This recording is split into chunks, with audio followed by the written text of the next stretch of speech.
Hello, everybody, and welcome back to the Healing Doesn't Have to Be Heavy podcast. I'm Angie Barrett, and I'm a trauma-informed coach. I'm a play expert. I'm a registered nurse, and I'm also a child abuse survivor. As I was on my healing journey, working to release the trauma of my childhood, I just felt like things were so heavy and so painful, and I didn't see much hope or much light along the way. And then I found play and movement. And as I started to play and as I started to move, the trauma just released from my body. And I started to find hope and lightness and joy and fun in the journey along with the pain. And so now I coach women how to use movement and play to connect to their bodies, releasing limiting self beliefs, stress, anxiety, tension, depression, and trauma. And on this podcast, I'm bringing on experts to share their stories, to share their knowledge and their wisdom and their light and hope and opportunities to help you find those nuggets of peace or joy or happiness along the way. And I have an amazing guest for you today. I'm so excited to share her with you all. But before I do, I just want to give a disclaimer. We're going to be talking about mental health. We're going to be talking about struggles and stress response. So if you find that you're starting to get triggered in any way, definitely please step back, ground down into yourself, do what you need to do in order to come back. And then I invite you to come back and listen to the rest of the podcast when you feel ready and able, because our guest today is amazing. She's got some amazing insights and some really incredible resources. And she might just be that spark that you need to find what is going to work for you to unlock your healing journey. So I invite you to come back when you're ready and take care of yourself along the way. So with that, let me introduce you to today's guest. So I have Estefana Johnson with me today. Hi, how are you? And Hi, welcome. thank you for having me, Angie. Thank you so much for being here. So tell us about you. Tell us about your journey, what you do. Tell us all about you. I'm just a human, I'm a mom, I'm a Love it. wife, a human on this journey trying to figure things out.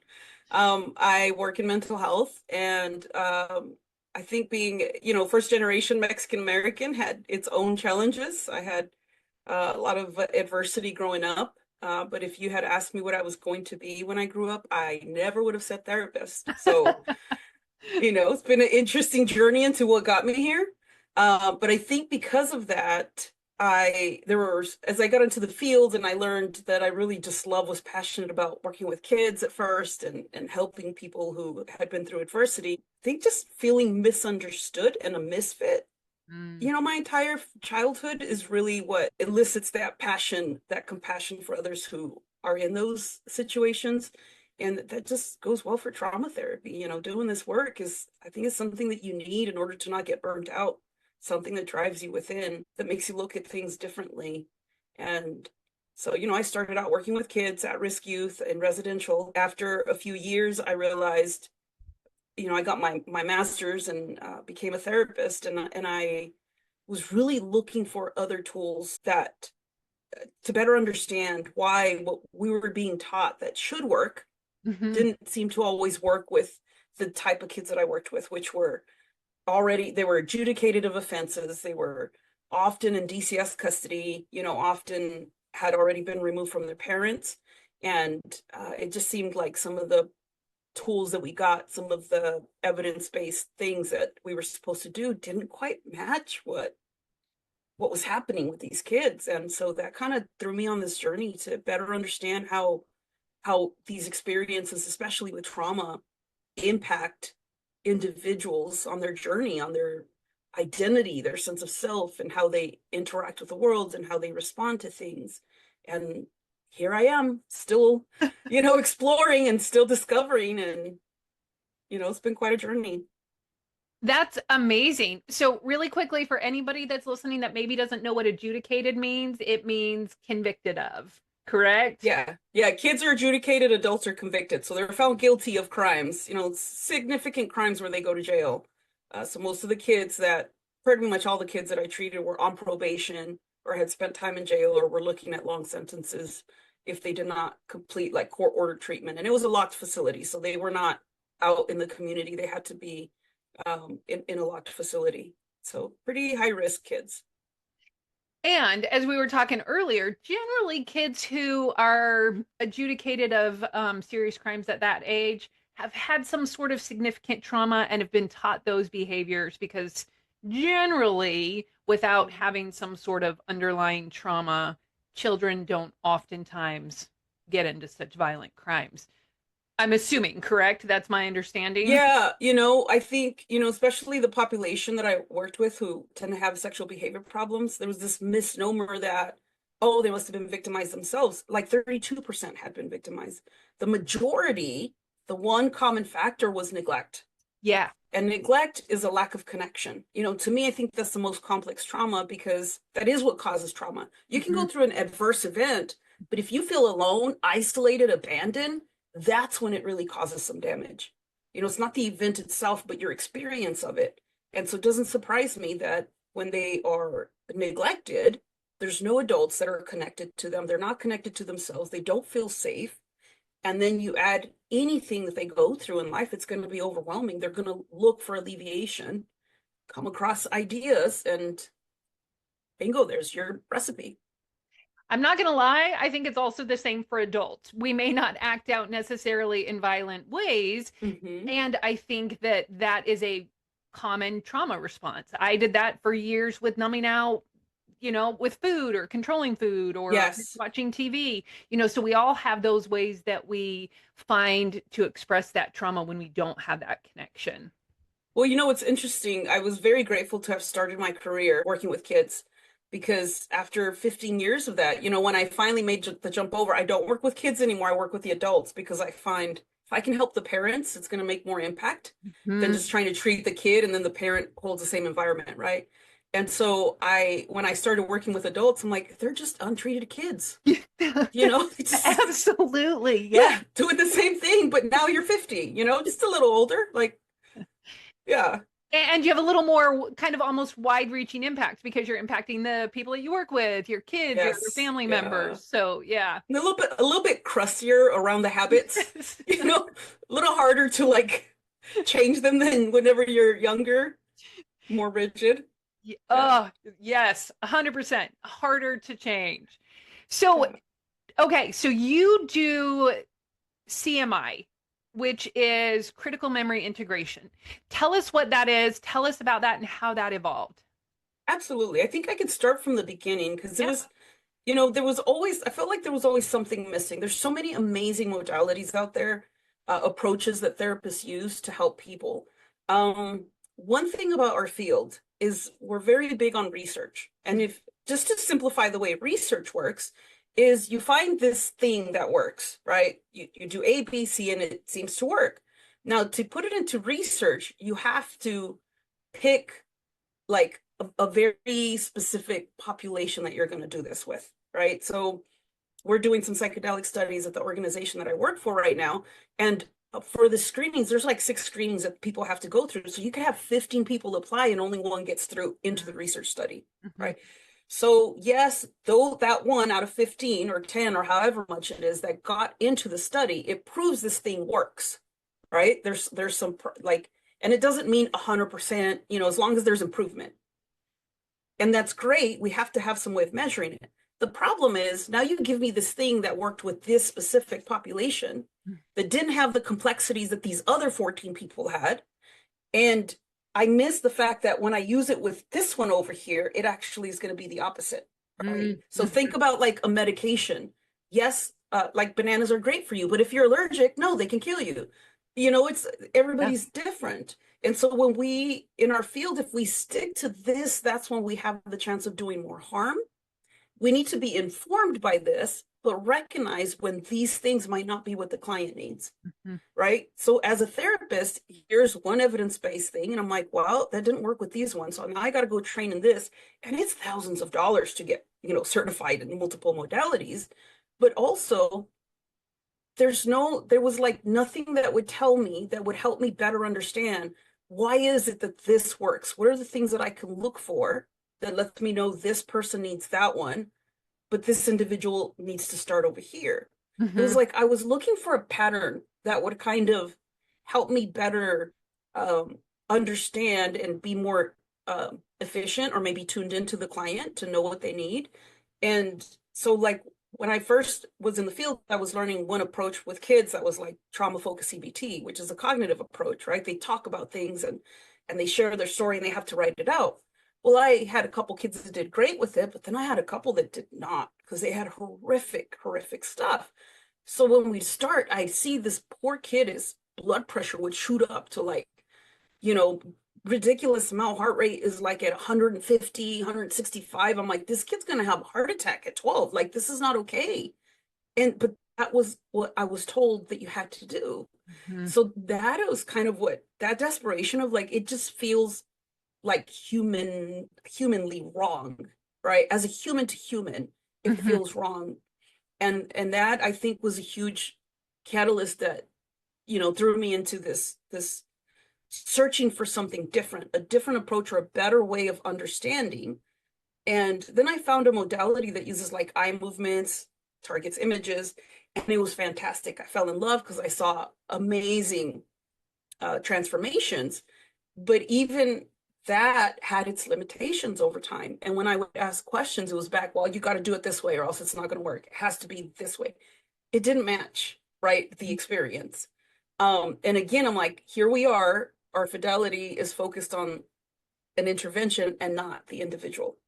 And I'm like what they call a humanistic therapist, humanistic approach, meaning like I believe that each individual has wisdom within themselves and the capacity, right? They are the expert of their own life.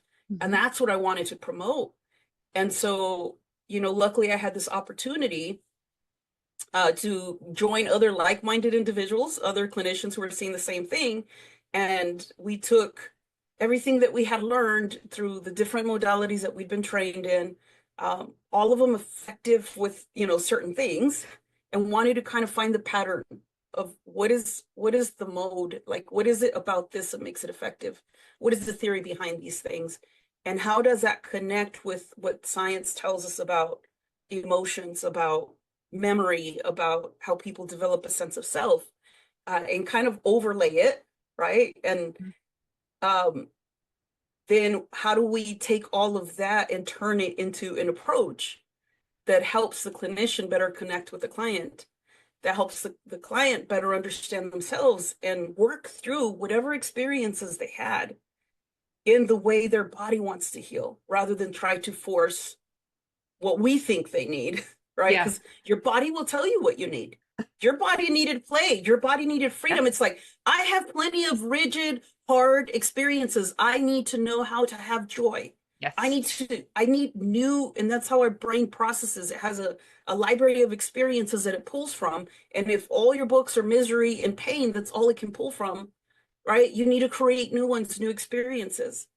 And so this was different in that sense. Once we, started applying some of these things, we had to apply it to ourselves Right. first, because we want to know, like, can we do this ourselves, and hit some of like our own responses. And it it's it was just amazing what emerged. I mean, I wouldn't be a person to like go seek out therapy, right? It wasn't like my life was falling apart or I was having any flashbacks or nightmares.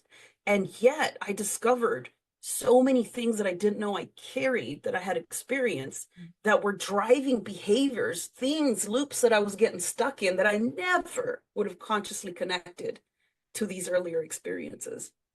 And that's kind of the key of like, oh my gosh, we're onto something. And then, working with the clients that I worked with, I think that, I would give just as much credit to them because Mhm. they were willing to explore some things with me that, I'm like, this is the theory behind it. This is what we learned. This is why we're going to try this.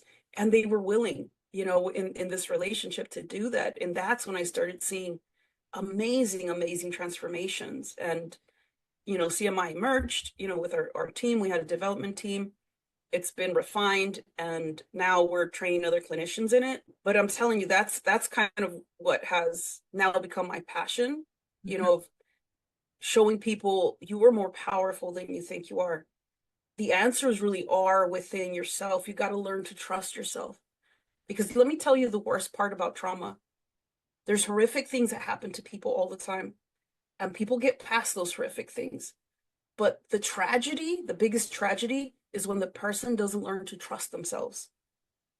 Right? That lack of trust in the self. Why? Because now fear will always dictate and control, and you're in survival the rest of your life. That's not living, that's surviving. So helping the individual get past that part, learning to trust themselves again. And that has to come when a person is saying that to you through how they interact with you, through tuning into what your body is needing, what your mind is needing, and not what they think you need. That makes sense. So that it's kind of like a different approach in that sense. I love that. That's so powerful. I mean, that's such a powerful message. And I'm just going to share some of my experience to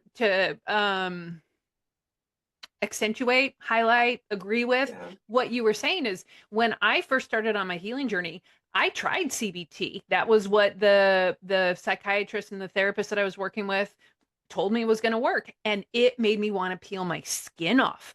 I couldn't do it. I felt like I was lying to myself. It was so uncomfortable for me. And so I couldn't continue that type of therapy. I had to find a therapist who was much more in line with bringing the mind and body together, allowing me to tap into self and my own self energy.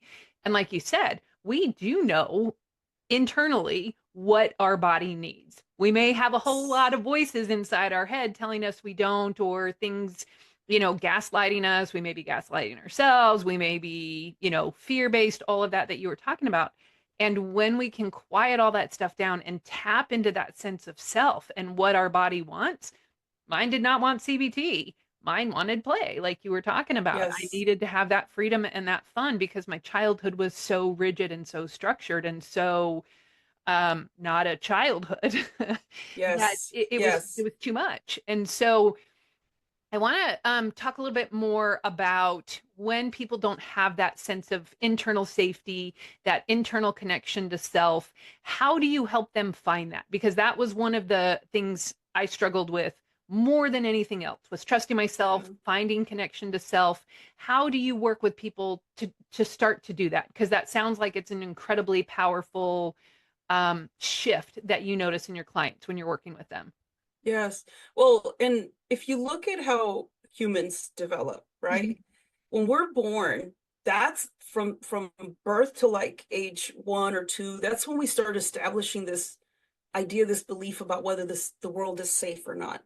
And it's not a conscious thing that happens, right? It's your that's how you're wired. Your nervous system starts adjusting. Severely neglected babies will shut down and not cry because for to conserve energy.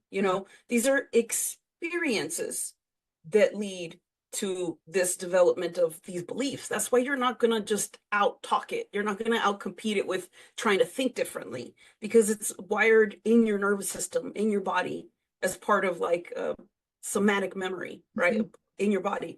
And so knowing that means that, so I kind of start where the individual is. It's not about the age, right? So it's not about the age. It's about, have they even had an experience that tells their nervous system that there are safe people in this world? It's like if you have somebody who has never read, like I moved to Japan for a couple of years and I did not know the language, much less the alphabet. I had to be taught by like 3-year-olds how to read, because I had to learn the alphabet first before I can put words together. It Mhm. didn't matter that I'm a grown woman. That's just where I was developmentally in that language. And it's the same thing with emotion, with safety. Some people have never experienced it. So you have to start where they are. So an individual like that, they have the ability to comprehend things at a cognitive level, intellectually, so we can normalize.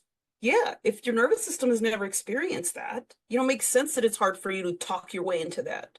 Mhm. So it starts off with the therapist being attuned, meaning tuning in and recognizing right now, Angie is, feeling stressed and might be just needing someone to tell her that she is like, here, you can bring it and there's no judgment, right? Not say it verbally, but emotionally with my presence, that you are okay just as you are. You are accepted just as you are. You are important and you matter just as you are. And that message has to be so clear, not through here, but in the feeling that you get in my presence. Okay? And that is what's going to create the experience. The same as a healthy parent holds the baby, and the baby could have boy, my kids would like just have those horrific accidents when it's like my last clean shirt. Right. Right? I'm like, this is, but you just love them anyway, right? Mhm. They don't have to earn your love. They don't have to earn anything. They're worthy just as they are. And those are the experiences you have to be able to have. So when you find a clinician, I mean, they talk about how relationship is the most important. That's what it's referring to. Because your nervous system can tell, even if I pretend and change my face Mhm. and try to tilt my head and be soft and gentle, your nervous system is reading my nervous system Yep. constantly underneath. And if there's any apprehension, if there's any judgment, it's a snitch nervous system. It'll let you know. You might not be able to like see it here, or pinpoint it, but something feels off, So it starts with those experiences. That almost brought tears to my eyes, by the way. That brought up a lot of emotion for me. I'm all about transparency because so many of us, especially those of us who experience childhood trauma, don't know what safety is. And I didn't know what safety was, that safe connection, until I found a therapist who was able to provide that safe container for me to have my breakdown and all of that. So, um, what you're talking about is just so incredibly powerful. So for anybody listening, if you're out there and you're with a therapist and you're like, my guard's still up, things don't feel quite right, trust yourself. Find someone else. It doesn't mean Yes, there's anything yes, wrong. It means go find yes, someone where you feel like you can all of a sudden breathe in their presence. yes, yes. That's where it all starts. Is finding someone that you can have a relationship where you do feel, you might not feel safe, and I didn't feel safe with my therapist probably for a good 6 years that I was with her, but I felt safe enough to keep going back and to keep working through it. So definitely, if you're getting any sense of vibe out there, people listening, that whoever you're working with, you're not vibing with, find someone else. It's okay. Yes, Trust yourself. yes. And when people ask me, like, credentials are good and all, but Mhm. I'm gonna tell you, when I worked with kids, I learned quickly. Like, even before I had credentials, you could have someone with a PhD, a PsyD, whatever, and if they didn't know how to connect, ooh, them kids would like sniff them out. And they knew. I've seen, people get assaulted, and I'm like, Yeah. probably shouldn't have said it like that. Yeah. You have to feel you have to feel like they honor your humanity, right? That there's a respect for your journey, and can see beneath all of everything that maybe you've done to survive, or not reduce your identity to your experiences, rather look beneath that at like your true self, what I call the core self, and be able to help you see yourself from that angle, right? Recognize yourself from that angle, get to know yourself from that angle. That's where it starts. So powerful. That is amazing. So I'm going to ask you another question. We were talking a little bit before we started the recording, and you were talking about how when you help someone heal an experience, a traumatic event, and you kind of pull that piece out of their memory network, things collapse and fall apart. Yeah. Can you talk more into that? Because I think many of us who have been healing have experienced that. We're like, oh my God, I just made this huge progress. And then next day you're can't get out of bed, Yes. curled in the fetal position, or whatever your response is. Can you talk more? Yeah. Absolutely. So there are people, I think a lot of people have heard the term neuroplasticity. Mhm. Neuroplasticity is like our brain's ability to change, and build new networks.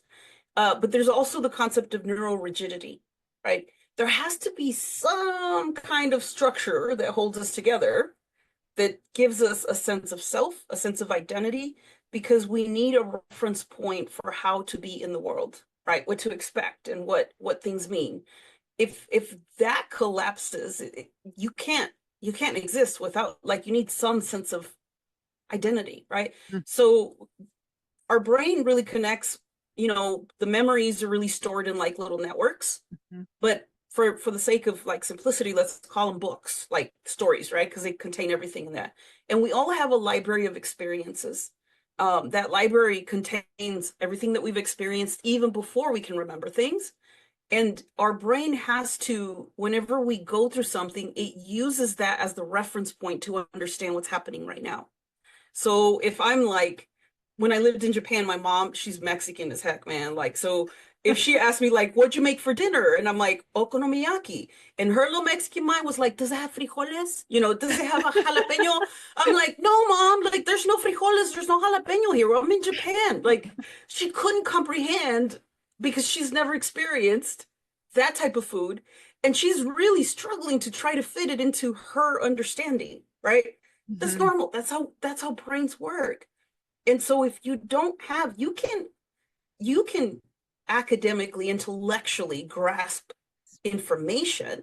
This is not the same as an experience, right? Someone who's read 1,000 books on surgery, I don't know that I would want them cutting me open I as would someone not. who's, right? Like you being in the medical field, right? You can learn all the stuff and memorize all the stuff, but until you're in it, until you experience it, there's something about that records differently, Yes. right? And so whenever we have this library that's full of trauma and betrayal and helplessness and hopelessness, and we're trying to do something like, well, use positive self-talk, right?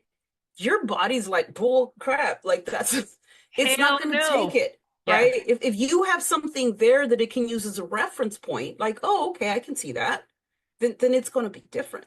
So if you have like a modality, let's say you come to a therapist and they're like, oh, we got to target this trauma because it's the thing that keeps flashing, right? And it that might be in CMI we call it a signal.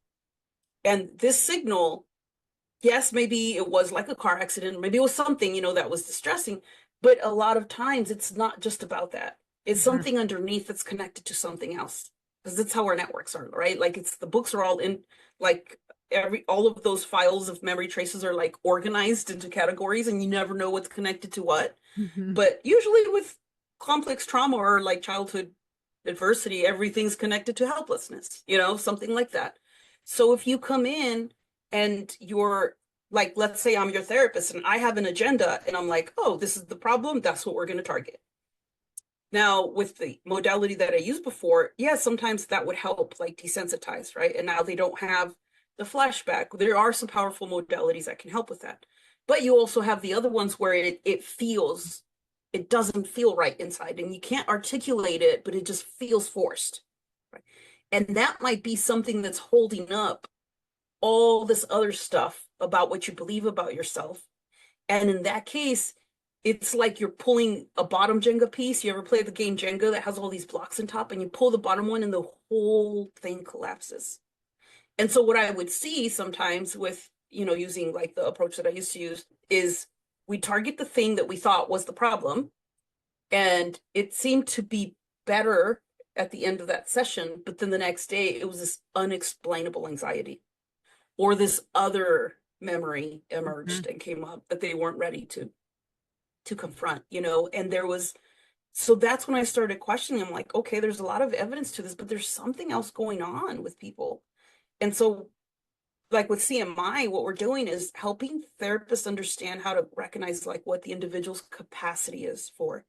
So Mm. capacity for emotion, capacity for, we call it the fluency, right? Emotion fluency, sensation, cognition fluency, and then agency, how much they feel in control of their life, and then connectability. So we kind of focus on those three. So if you don't have, like I might have an individual with complex trauma that just gets angry, Mhm. right? They're fine or they're pissed off. Those are two things. There's not a lot of like Middle ground. fluency there. Middle ground. No. Yeah. So we got to work on that before we start like poking at memories that because it's only going to be one or the other, right? So we got to work on awareness. We got to work on, hey, you can be upset and you're not going to die. When you were a kid, it felt like you were going to die because there's all these other factors, but you're a grown up now. You have a lot more capacity, but they have to have that experience.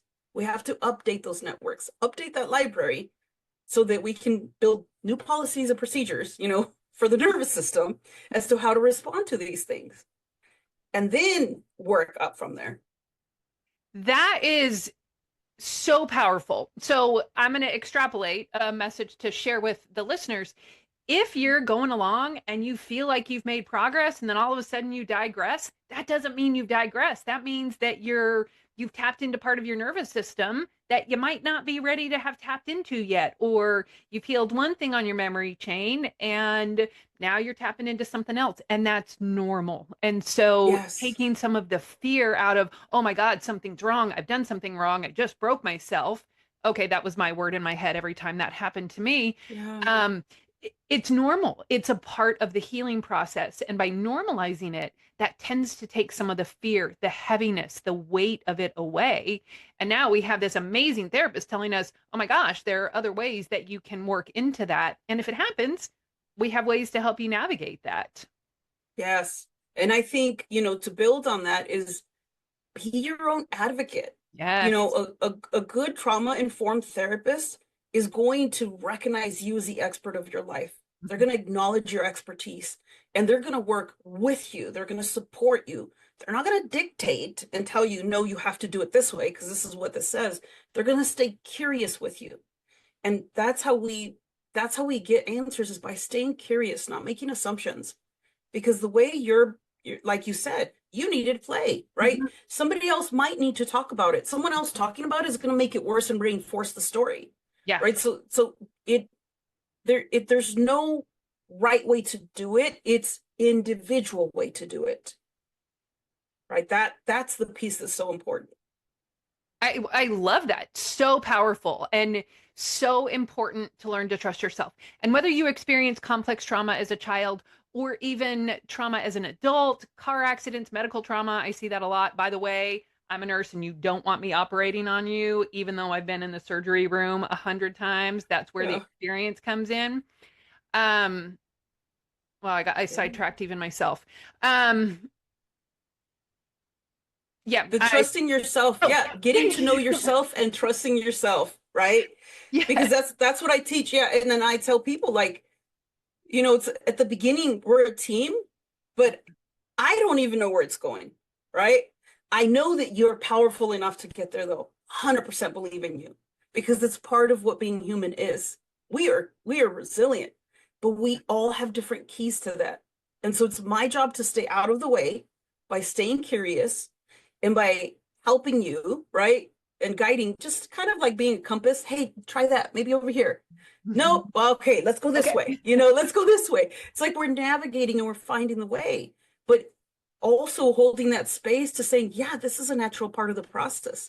Sometimes you find the ways that aren't working well, Hmm. and you've got to feel like, if you can't communicate that with your therapist, and this is where some people who do like the appeasing, the people pleasing, and they're like, well, they're the experts. No, you're the expert. Trust yourself.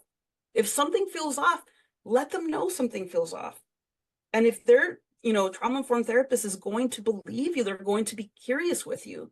And we're going to find other things. Maybe we need to work on this before we go there. Maybe we need to approach it this way. But it is definitely, it should be a collaborative effort, but you're going to discover so much about yourself.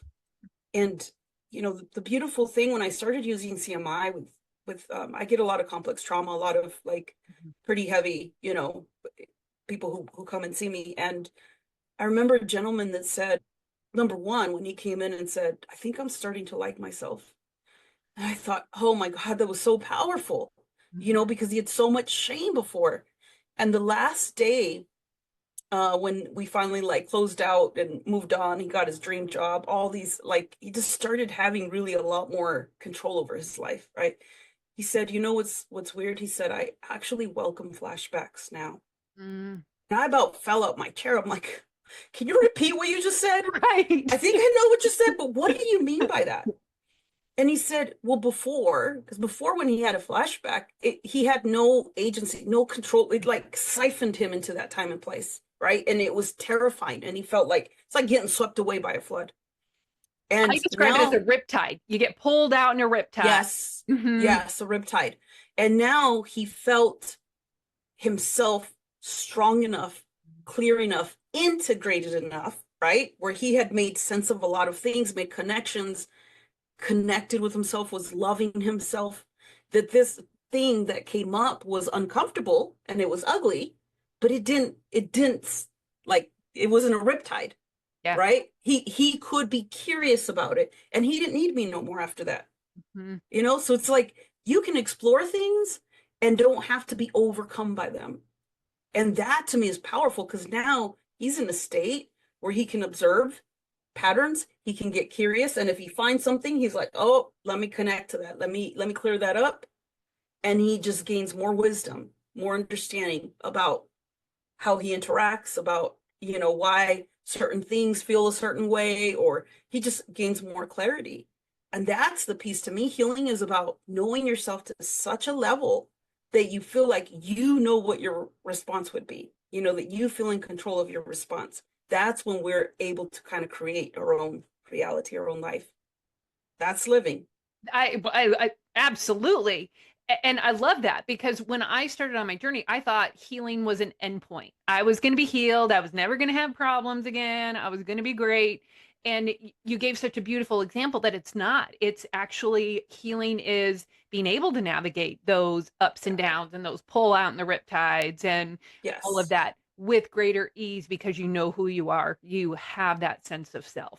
Yes. I say it's a journey, just like washing the dishes, If you've never washed dishes and you have a huge pile, you're going to need some help clearing out that kitchen. I'll come in and teach you how to wash and how to clean, and we get your kitchen sparkly. You're done, but you're never done with dishes, you know? And Ever. and the moments in between, it really depends. I mean, if you've got kids, forget it, you're never done. But, but now you know how to wash them. Things come up and you can take care of it and clear it up and enjoy your space again. Things will come up in life because life is full of adversity. But you trust yourself that you know how to handle that. You know how to digest it, how to process it, how to wash those dishes and get to the side where you get to enjoy life again. Like you don't miss those moments. A lot of people just sit there and they want to avoid it, avoid it, avoid it, and it just keeps piling up and it gets Yeah. worse. Right. But that really to me is that process of as things come, as hard as they are, I can get through it. I trust myself. I know how to navigate this and get to the other side. Amazing. I love it. All right, Estefana, I have two questions for you that I ask all my guests. Okay. If you could wave a magic wand, what would you change about your journey to get to where you are, if anything? I wouldn't change anything. I mean, I've learned at every juncture, every struggle, you don't know your strength. And nobody wants to be strong. Nobody wants to Right. be like, people are, you're so strong. You're like, shut up. I Just, don't want to yeah, be. nobody wants to hear that. But you truly don't understand that. Like when you really can see it through experience again, Yep. then what is there to stop you? As a kid, we don't choose our adversity, but especially those that have childhood trauma, when you overcome those things, when you start owning your journey, what is there to stop you? Nothing. You Nothing. become unstoppable. What's going to scare you? You've been there, done that. Yep, postcard. Like, done it. So you learn to speak your truth. You find your voice. I saw someone gave me a little art rock that says, "Be a voice, not an echo." Right? Mm, And I love that yeah. because a lot of us echo like our self-worth. It's echoes from our abusers. It's echoes from people who never really could see anybody else other than through their lens of anger and rage and hatred, right? Those are all echoes. Your voice is like your authentic self, your true self. And to me, that like finding that, it's a fight, it's a struggle, but when you get there, I would not change any of the challenges I've had to this point. It's so powerful. I love that. I love that quote. That's amazing. So then I'm going to ask you kind of the opposite. If you and I could sit down and talk in 12 months, where would you want your journey to be that it's not now? I hope that at that point, it's just people have learned how to experience fear, Mm. upset, sad, and get to the other side. I hope that so many more humans recognize how powerful they are and reclaim, their journey and who they choose to be in this world and not be like dampered down by the pain of their experiences. I hope that by then I could say there's, other people who are sharing this that are like connecting and that are finding their voice and look back and say, yes, I see how, this reached out here or there or that. It's just that's what I'm hoping, that's what my mission is. I love it. I got goosebumps on that one, by the way. That's amazing.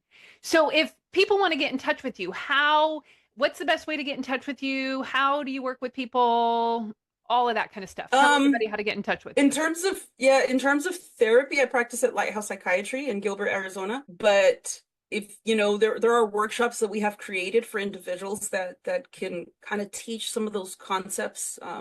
We just launched that recently in Chandler, and would like to make that available also. So it's not just going to be me. I'm training other people to do that as well that are just as capable and on the same mission. And so if that's something that interests people, like to run a workshop for their organization, or, get friends together to do something Mhm. on Zoom or something, contact Arise Alliance, info@arisealliance.org, and we'll figure out something. Fantastic. We'll drop that link in the show notes. So if you and a group of your besties want to get together and have someone come teach you these principles, absolutely do it. Get your friends together, help build a world where all of us get to feel that connected, safe, empowered connection to ourselves. So Yes. absolutely. So we'll drop all of Estefana's links in the show notes. Get in touch with her, reach out, tap into her amazing wisdom and her love. I don't know if y'all can feel it if you're not watching it, but she just has this calming, comfortable, safe space energy about her. So if you're looking for someone, definitely reach out. For those of you that are watching the video, she's amazing and has this incredibly safe energy that I'm feeling from her. So reach out, connect with her. And then also in the show notes, I have a free, short, less than 5 minute movement sequence that you can do when your nervous system feels like it's amped up, when you're really running on those high adrenaline, high anxiety, all of that kind of stuff. It'll help shift your mood instantly, bring you back to a state of calm so you can come back to your conscious brain and start to navigate whatever's coming up for you in the moment. So grab that. It's down in the show notes as well. And then until next time, I hope y'all have an amazing week. Bye, everybody. Bye.